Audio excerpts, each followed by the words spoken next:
The cursor blinked on the empty screen, mocking me. File not found. I refreshed again. Still nothing. My hands trembled as I navigated to the backup folder. Empty. The cloud drive. Deleted. 5 years of research, 300 pages of analysis, countless interviews, field studies, and breakthrough discoveries in renewable energy storage. Gone. Mom? I called out, my voice cracking. Did someone use my computer? She appeared in the doorway of what used to be my room, now converted into my sister Brianna's content creation studio, complete with ring lights and a pink backdrop. At 32, I'd moved back home temporarily after my apartment building had a fire, just for a few months while I finished my PT. That was the plan. Oh, that old laptop. Brianna needed space for her TikTok drafts. You know how important her platform is now, 50,000 followers. Mom beamed with pride. She's basically an influencer. The world tilted. You deleted my files. It's just typing, Meredith. Do it again. She shrugged, already turning away. Besides, your deadline isn't for another month, right? 6 weeks, actually. 6 weeks to defend my thesis that no longer existed. 5 years of documenting revolutionary battery technology that could change how we store solar energy. Gone for TikTok videos of my 22-year-old sister doing makeup transformations and pranks. Mom, I grabbed her arm. That was my doctorate, my entire thesis, years of research. Dad wandered in, drawn by the shouting. What's all the noise? She deleted my thesis, I said, tears burning my eyes. My entire PhD thesis. He glanced at the laptop and at me. Her followers matter more than your boring paper, Meredith. Brianna's actually making money. When was the last time your chemistry stuff paid a bill? Chemistry stuff, my groundbreaking research into graphene-based supercapacitors that 3 major tech companies were already interested in. But to them, it was just chemistry stuff. Brianna sauntered in, phone in hand, recording everything. Oh my God, are you seriously crying over homework? That's so cringe. This is totally going viral. My sister's mental breakdown over school. She held the phone inches from my face as I sobbed. The red recording light blinked like an evil eye. Please, I begged. Please tell me you have it somewhere. The recycling bin. Another drive. Anything. I cleared everything, Brianna said cheerfully. Needed room for my brand partnerships. I'm working with Fashion Nova now. They sent me like so much stuff. She pivoted to show her outfit to her phone camera. Speaking of which, you need to move your science junk out of the garage. I'm turning it into my photo studio. My science junk. The prototype batteries. The testing equipment I bought with my meager stipend. The physical proof of my research that could have helped reconstruct my thesis. That night, I sat in my car in a parking lot, calling my advisor through tears. Dr. Harrison's silence stretched long after I explained. Meredith, she finally said, her voice heavy. Without your thesis, without your data, I have to report this to the committee. You'll likely need to start over or withdraw from the program. Please, there has to be something. I'm sorry, the defense date can't be moved. Other candidates are waiting. If you can't produce your work, she didn't need to finish. I slept in my car that night, unable to face going back. My phone buzzed with notifications. Brianna had posted the video. PhD MELTDWN. Is higher education worth it? Already 100K views. The comments were brutal. Strangers calling me entitled, spoiled, a crybaby academic who couldn't handle real life.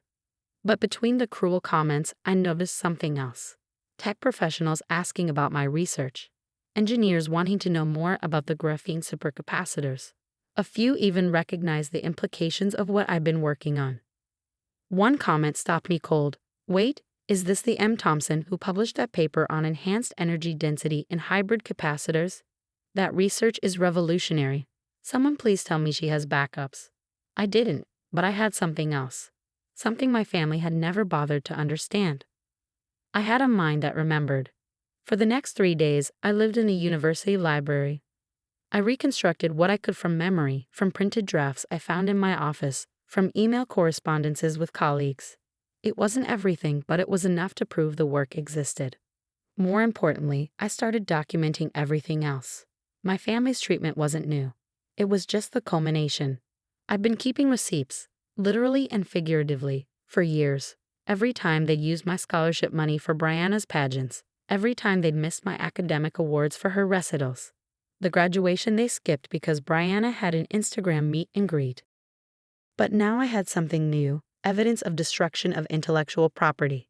The university's legal counsel was very interested in my case, especially when I showed them the video Brianna posted, proof that my family had deliberately destroyed academic work, the potential patent applications, the corporate interest. This could be considered theft of intellectual property, the lawyer mused, especially if you can prove the value of the research. I could, because what my family didn't know was that 2 weeks before they deleted everything, I'd had a preliminary meeting with Quantum Power Solutions. They offered me a position upon graduation, with a signing bonus of $150,000 and stock options, all contingent on my thesis defense. That offer was now in jeopardy. But Quantum's CEO, Dr. Angela Wu, had seen Brianna's video too. "Is it true?" she asked when she called. "Your family destroyed your research for social media storage?" "Yes," I admitted, shame burning through me. "Send me what you've reconstructed." "And Meredith?" "Start documenting everything. We might have legal grounds here." She wasn't the only one interested. The video had backfired spectacularly on Brianna. Tech Twitter had picked it up, and not in the way she hoped. #JustAsForMeredith started trending. Scientists and engineers shared their own stories of family members not understanding their work. The narrative shifted from crybaby academic to groundbreaking researcher sabotaged by TikTok influencer sister. Fashion Nova pulled Brianna's partnership within 48 hours. "We cannot be associated with the destruction of educational advancement," their PR statement read. Other brands followed suit. But I wasn't done. See, Brianna's entire online presence was built on a lie, the wealthy lifestyle she portrayed, funded by credit cards in my parents' names. The luxury apartment she claimed to live in, she was still in my childhood bedroom. The car she showed off, leased under my credit because hers was too poor. I knew all this because I'd been the one managing the family finances since I was 18. My parents were terrible with money, and I'd stepped in to help. I had access to everything, every receipt, every bill, every fraudulent claim. I also had the passwords, because Brianna, for all her tech-savvy influence, used the same password for everything, Princess 2001. I didn't hack. I didn't need to.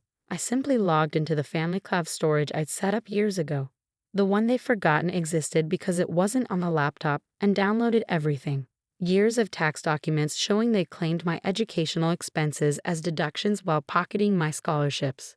Proof that Brianna's self-made influencer story included PPP loans she fraudulently obtained for a business that didn't exist. The IRS whistleblower form was surprisingly simple to fill out. But the real revenge came from an unexpected source. My reconstructed thesis. Working from memory and salvaged pieces, I'd actually improved on my original research. The pressure, the anger, the determination to prove them wrong had pushed me to insights I'd missed before. My advisor was stunned. "This is Meredith. This is better than your original work. The new approach to electrode design, the efficiency calculations. How did you?" "Turns out starting over wasn't the worst thing," I said. I defended my thesis 4 days before the deadline. The committee was mesmerized. Word had spread about my situation, and the room was packed. Dr. Wu from Quantum Power was there. So were representatives from Tesla's battery division and a venture capital firm specializing in clean energy. I passed with distinction. The job offers started immediately, not just the original quantum position, but competing bids. Tesla wanted me. A startup in Singapore offered relocation and equity. The venture capital firm wanted to fund my own company. I chose the startup. The moving bonus alone was more than my family had ever seen.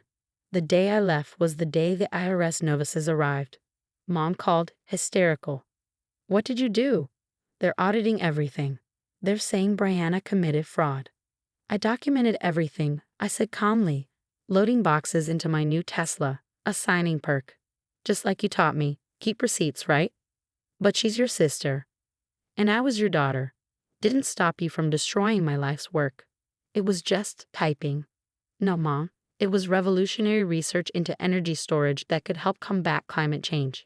It was 5 years of my life. It was my future. And you deleted it for TikTok videos. Dad grabbed the phone. You're destroying this family. No, I corrected. I'm documenting it. Big difference. Brianna's downfall was swift and public. The IRS fraud investigation made news. Her remaining sponsors fled. The wealth she portrayed crumbled, revealed as smoke and mirrors. She tried to spin it as cancel culture, but the internet had receipts now, many of them provided by anonymous sources who happened to have access to family financial records.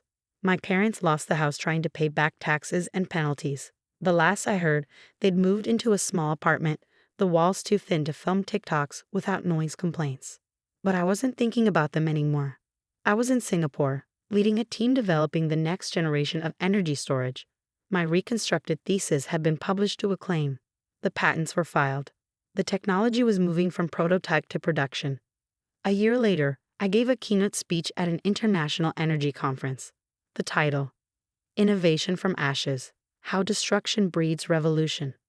I talked about my research, yes, but I also talked about resilience, about how sometimes losing everything forces you to build something better.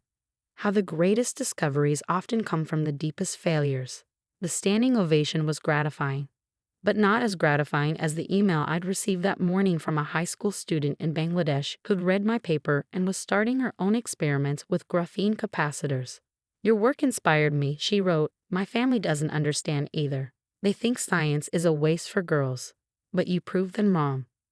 I smiled, remembering my own family's dismissal. Their reduction of years of work to just typing.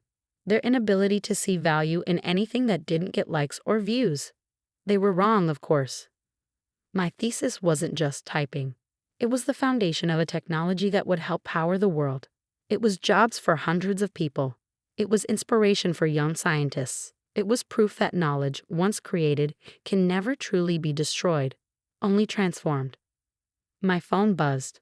Brianna had tried to add me on LinkedIn. Her profile now listed her as a social media consultant with a community college degree in marketing. I clicked ignore. Later that evening, I video called my team to discuss our latest breakthrough. We were on the verge of something extraordinary, a battery that could store solar energy for weeks, not hours. Game-changing technology. As I explained the technical details, sharing my screen filled with equations and molecular diagrams, I thought about Mom's words, just typing. No, I thought, watching my team's excited faces as they grasped the implications. This was never just typing. This was the future, and they deleted themselves from it. The conference ended with an announcement. Our startup had just secured Series B funding at a valuation of $500 million. My equity stake was worth more than my parents would see in 10 lifetimes. But the real value, the 14 patents filed, the 3 products in development, the 57 employees whose families were supported by our work, the potential to reduce global carbon emissions by millions of tons, all from typing they thought didn't matter. That night, alone in my Singapore apartment overlooking the city lights, I opened my laptop and created a new document. Not a thesis this time, but a book proposal. The story of how destruction became creation, how betrayal became breakthrough, how a deleted file led to an energy revolution. I typed the title, More Than Just Typing, a memoir. The cursor blinked, waiting. This time, I had backups, multiple clouds, physical drives, redundancy upon redundancy. But more importantly, I had something my family never understood. The knowledge that creation isn't about the files we save. It's about the minds that refuse to stop creating, even when everything is deleted. Especially then,